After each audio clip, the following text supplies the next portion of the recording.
Assalamualaikum warahmatullahi wabarakatuh. Kami dari kelompok 2 membahas materi tentang aliran-aliran pendidikan dan pendidikan sebagai suatu sistem. Kelompok kami terdiri dari saya, Anis Marcella. Nama saya Angelisa Tesesia Putri Hardin.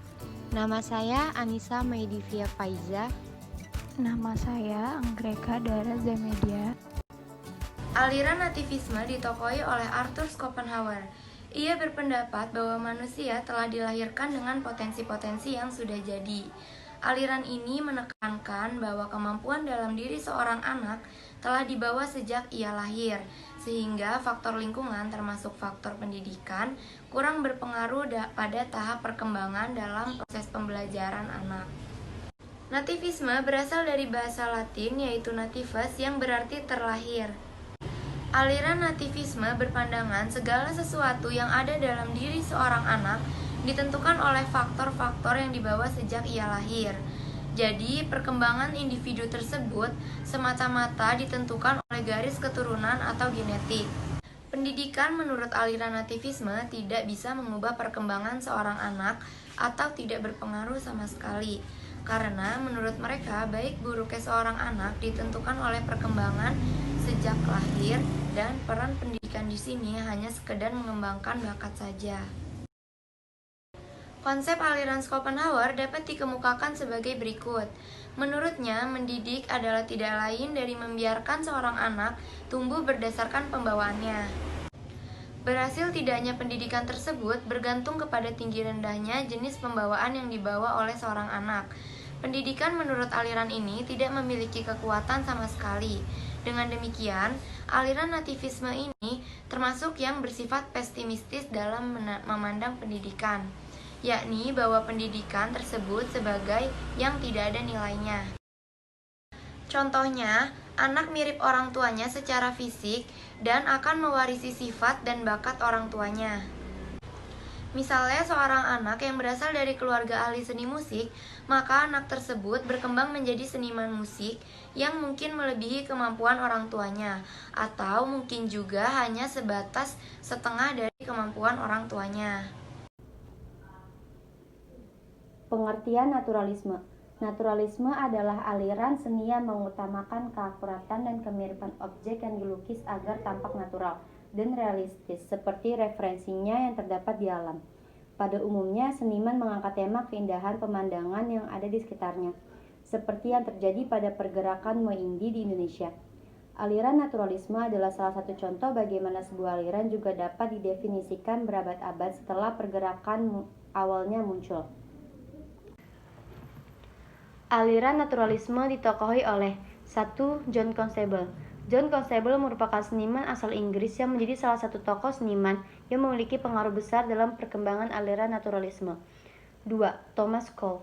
Lahir di area industri Inggris, Cole pindah ke Amerika Serikat semasa mudanya, dan sejak saat itu selalu berusaha untuk menangkap keindahan eksotik dari gurun-gurun yang terdapat di benua Amerika. 3. William Bliss Baker. William Bliss Baker adalah seniman yang lahir di Amerika Serikat. Ia mengawali pendidikan seninya di National Academy of Design pada tahun 1876. 4. Basuki Abdullah. Basuki Abdullah adalah putra dari Abdullah Suryo Subroto. Ia juga ikut menjadi salah satu pengaruh terbesar di dunia seni rupa Indonesia. Ciri-ciri aliran naturalisme. 1. Mengutamakan kemiripan gambar pada lukisan dengan objek yang dilukis sesuai dengan referensi. 2. Teknik dan kepiawaian seniman menjadi senjata utama. 3. Membawakan tema-tema lukisan yang indah namun berdasarkan kemurniannya. 4. Naturalisme adalah bentuk apresiasi seniman terhadap keindahan alam. 5. Mengangkat tema keindahan pemandangan di sekitar seniman. 6. Melukiskan kecantikan atau ketampanan potret manusia apa adanya, tanpa dilebih-lebihkan. Definisi aliran empirisme. Secara epistemologi, istilah empirisme berasal dari kata Yunani yaitu empiria yang artinya pengalaman.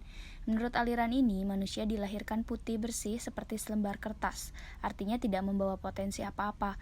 Aliran empirisme dipandang berat sebelah sebab hanya mementingkan peran pengalaman yang diperoleh dari lingkungan saja. Aliran empirisme ini dipelopori oleh John Locke, filosof Inggris yang hidup pada tahun 1632 sampai 1704. Dan beberapa tokoh penting dalam aliran empirisme ini diantaranya ada John Locke, ada David Hume, dan Francis Bacon. Jenis-jenis aliran empirisme. Yang pertama ada empirisme kritis. Inti dari aliran ini adalah ingin membersihkan pengertian pengalaman dari konsep substansi, keniscayaan, kausalitas, dan sebagainya sebagai pengertian dari a priori. Kemudian yang kedua ada empirisme logis, yang dimana empirisme logis ini adalah analisis logis modern yang dapat diterapkan pada pemecahan-pemecahan filosofis dan ilmiah. Yang ketiga ada empirisme radikal, yaitu suatu aliran yang berpendirian bahwa semua pengetahuan dapat dilacak sampai pada pengalaman indrawi. Ajaran-ajaran pokok empirisme yaitu yang pertama pandangan bahwa semua ide atau gagasan merupakan abstraksi yang dibentuk dengan menggabungkan apa yang dialami. Kemudian yang kedua, pengalaman indrawi adalah satu-satunya sumber pengetahuan dan bukan akal atau rasio. Kemudian yang ketiga, semua yang kita ketahui pada akhirnya bergantung pada data indrawi.